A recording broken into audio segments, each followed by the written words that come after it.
inmediato nos trasladamos a esta hora a Argentina, donde se encuentra Mariela Diegues, ahí afuera de la Quinta de Olivos, donde se reunieron el presidente saliente, Alberto Fernández, con el presidente electo, Javier Milei. ¿Cómo estás, Mariela? Tantas elecciones que no nos veíamos. Así es, Lucía, un gusto verte nuevamente y estamos atentos al portón verde a mis espaldas porque es probable que en cualquier momento salga Javier Milei de la Quinta Residencial de Olivos. Para ubicarnos un poquito, estamos en la provincia de Buenos Aires, en las afueras de la capital federal, pero muy cerquita, de todos modos, a unos 10 kilómetros de la capital de todos los argentinos.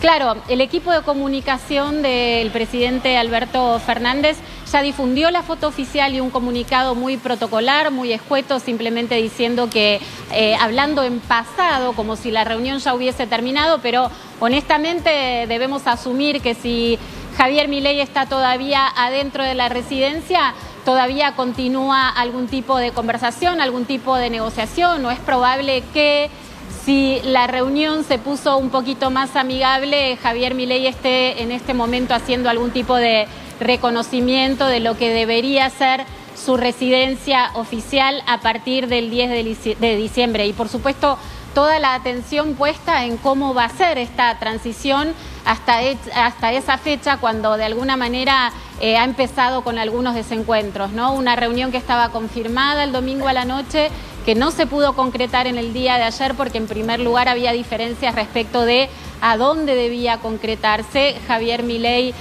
quería un lugar, entre comillas, neutral. La realidad es que tanto la Casa Rosada como la Residencia de Olivos son los lugares oficiales de trabajo y de vivienda del presidente de la Nación. Ayer era un día feriado en Argentina y por eso el presidente Alberto Fernández lo invitó a Javier Milei a la Residencia de Olivos.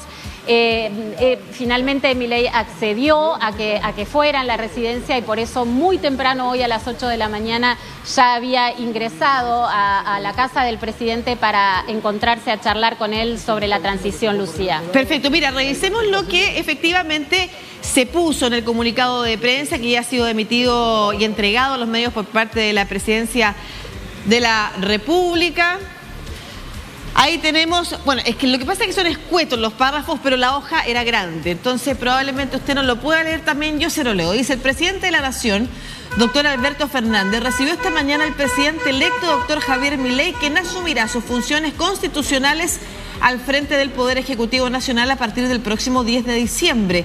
El encuentro se llevó adelante en la Residencia Presidencial de Olivos con el objeto de dar inicio al proceso de transición institucional entre los equipos designados por ambos en las distintas áreas de gobierno. Tal cual nos decía Mariela, entonces, en pasado, como si la reunión hubiera terminado, pero es importante, y esto lo contamos también porque estamos saliendo a todas partes de Latinoamérica y las características son distintas. En Chile, por ejemplo, cada presidente vive en su casa. Elige la casa donde va a vivir, puede ser la casa donde vivió siempre, puede ser que se cambie, como sucedió con el presidente Gabriel Boric o la presidenta Bachelet, de residencia, por algunas razones de seguridad, por ejemplo. Policía trabaja en eso. Eso de la dictadura en adelante. Antes, efectivamente, existían residencias presidenciales como las que hay también en otros países. Y en ese sentido tú nos cuentas que Javier Milei podría estar reconociendo lo que podría ser su casa. Entonces, él se trasladaría a vivir a los lugares donde efectivamente viven los presidentes en ejercicio. Te agrego, Lucía, que esta casa fue donada por una de las familias tradicionales más importantes de la República Argentina y lo hicieron en lo que se llama en este país con una donación con cargo. Eso quiere decir que la residencia fue donada pura y exclusivamente para que aquí viva el presidente de la Nación. Por eso es como una formalidad y es algo que el presidente de todos los argentinos debe cumplimentar. Debe vivir en este lugar para que la residencia y la donación con cargo no quede sin efecto. No hay antecedentes en Argentina de un presidente que no haya vivido en esta casa, Lucía. Te cuento además otro de los puntos sobre los que hubo cierta discordia para llevar adelante la reunión y tenía que ver con que el presidente Alberto Fernández quería que esta fuera una reunión a solas entre él y el presidente electo y por el contrario Javier Milei quería que hubiese testigos de la reunión. finalmente se hizo su voluntad, pudo venir hasta acá con su designado jefe de gabinete, Nicolás Pose. Al presidente Alberto Fernández también lo acompaña su vicejefe de gabinete, su vocera y el secretario general de la presidencia, Lucía. Importantes reflexiones también que surgen a partir de lo que nos cuentas. Primero, el día domingo hay un buen gesto de parte de quien pierde las elecciones y tempranamente reconoce y además dice que ya habría llamado por teléfono al candidato ganador para desearle suerte, para reconocer su triunfo. Esos son parte de los protocolos de todas las elecciones democráticas o que uno espera en las elecciones democráticas. Un reconocimiento rápido, que no se pongan en duda las elecciones, eso está bien. Luego las prácticas son distintas. En algunos países son solo llamados telefónicos, reconocimientos públicos. En otros países se designa algún funcionario de gobierno que se encarga de asuntos protocolares, por ejemplo. En este caso había dudas el domingo y ayer lunes también de si finalmente una reunión, un desayuno, que era el anhelo, un encuentro de presidente saliente con presidente electo se iba a producir, dado que, entre otras cosas, Mariela, los ánimos seguían crispados tras la elección. Uno no sabe si va a ser una actitud que se pudiera continuar de parte de, por ejemplo, un presidente electo que ya como candidato era bastante aguerrido, era agresivo incluso en algunas ocasiones con un temperamento fuerte, o si era solamente una resaca producto de una campaña dura que se había tenido. Y ahí es una buena noticia entonces para los y las argentinas que se concreta este desayuno anhelado, porque muchos lo que quieren es que efectivamente vuelva la concordia, vuelva el diálogo, vuelva la confianza, además algo que uno también podría entender dado el tipo de campaña y lo que ustedes llaman la grieta, se pudiera producir en el presidente electo. Cierta desconfianza que impide aceptar, por ejemplo, una reunión en privado que es común entre los mandatarios, hay que decirlo, no solamente entre mandatario electo y saliente, sino que también entre mandatarios de distintos países, porque hay espacios de confianza y de entrega de información que al menos acá se agradece que exista. Empiezan a constituir una especie de cofradía en la que hay ciertos secretos, grados de confianza, en la que se entrega información que se entiende es importante para quien asuma el liderazgo de una nación. Los ánimos, ¿cómo están hoy día, Mariela? Como te decía, yo dejé ayer a Argentina todavía con ánimos medios crispados en las redes políticas. Hoy día, ¿cómo ha amanecido todo eso? ¿Está un poquito más calmado? ¿Ya esta reunión, por ejemplo, augura que se puede empezar a pacificar ya la relación con miras a la transición? Mira, Lucía, yo te diría que los argentinos, la primer palabra que describe el ánimo hoy es un poco el desconcierto, ¿no? Nadie esperaba que Javier Milei ganara por semejante diferencia respecto del candidato del ministro de Economía, Sergio Massa. Las últimas encuestas lo daban ganador, pero por muy poquito.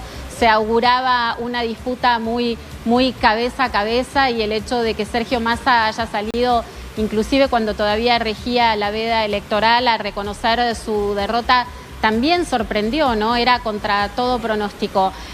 Lo que se decía era que si Javier Milei ganaba las elecciones, iba a haber en primer lugar una especie de estallido negativo de los mercados, una subida del dólar. Todo eso, bueno, ayer fue feriado en Argentina, vamos a estar muy atentos hoy a qué es lo que pasa con el valor del dólar, pero por lo menos ayer, por ejemplo, las acciones de las empresas argentinas subieron en Wall Street, las de YPF subieron un 42%. Esto también es un poco y bueno, en contra se va a privatizar. De todo lo que se venía. Va a valer, eso es lo que ha dicho, ha confirmado el presidente electo, y probablemente eso ayude también, pero como tú bien señalas, Mariela, y continúa con tu relato, sí, es una buena señal de calma también para los argentinos.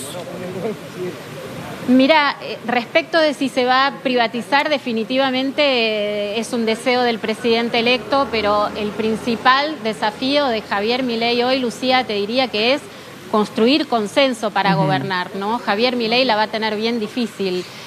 Su visión es un modelo totalmente contrapuesto al vigente durante los últimos años en Argentina. Se podría parecer un poco al de hoy su aliado, el expresidente Mauricio Macri, pero que justamente durante su gestión, y a diferencia de lo que dice Milei dice hoy no hay lugar para gradualismos. Mauricio Macri quiso ser gradualista y no llegó a concretar muchas de las reformas que se habían propuesto. pero va a ser difícil para Javier Milei, que tiene minoría en el Congreso y que, como vos decías antes, tuvo por lo menos durante la primera etapa de la campaña hasta el 22 de octubre una actitud de mostrarse con la motosierra, motosierra que luego de perder contra Sergio Massa el 22 de octubre escondió.